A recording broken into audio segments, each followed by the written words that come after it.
24 ঘণ্টাই নজৰ ৰাখিবি আৰু এই শুন তাক কিন্তু তই অকল জীয়াই ৰাখিবলৈহে খোৱাবি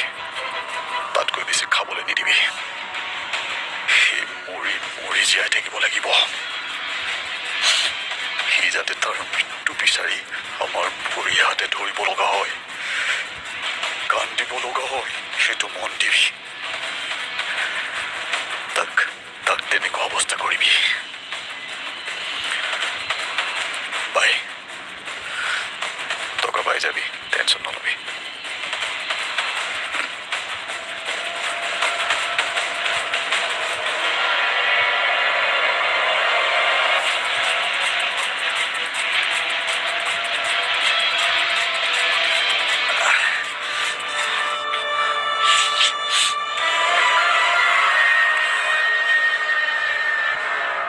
সঁচাই কৈছো দাদা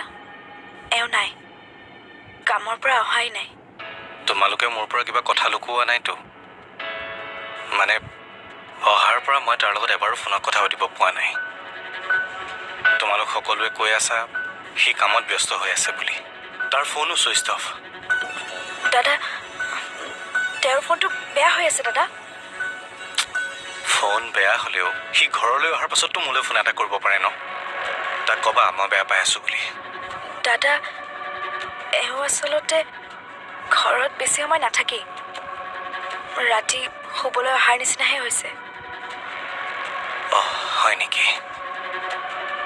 তাক ক'বা সি আৰু আগৰ দৰে ৰাতি দিন কষ্ট কৰিব নালাগে মই টকা পঠিয়ামতো গতিকে তাক আৰাম কৰিবলৈ ক'বা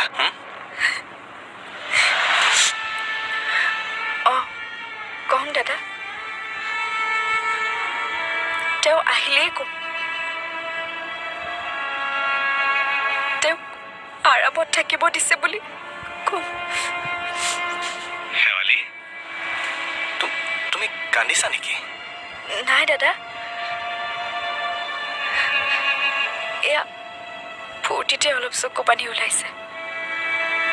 আপোনালোকে এওঁৰ কথা ইমান চিন্তা কৰে সেয়া ভাবিয়ে সুখৰ চকু পানী ওলাইছে বৌ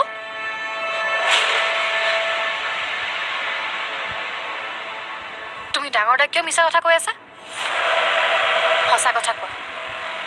সি এইখন ঘৰৰ সদস্য গতিকে সি সকলোবোৰ কথা জনাটো দৰকাৰ ভণ্টি মনে মনে দাদা শেৱালি আমাৰ বৌটি কি কৈ আছে দিয়াচোন তাইক ফোনটো মোক দিয়া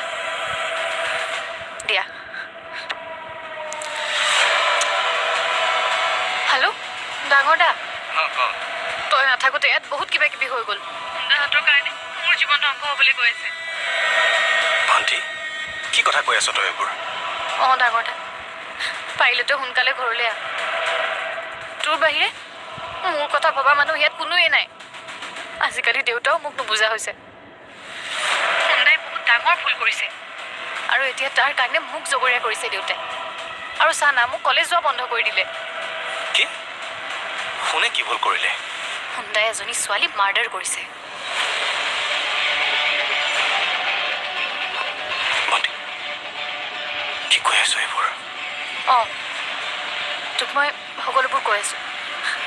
ভণ্টি মানে ডাঙৰ দা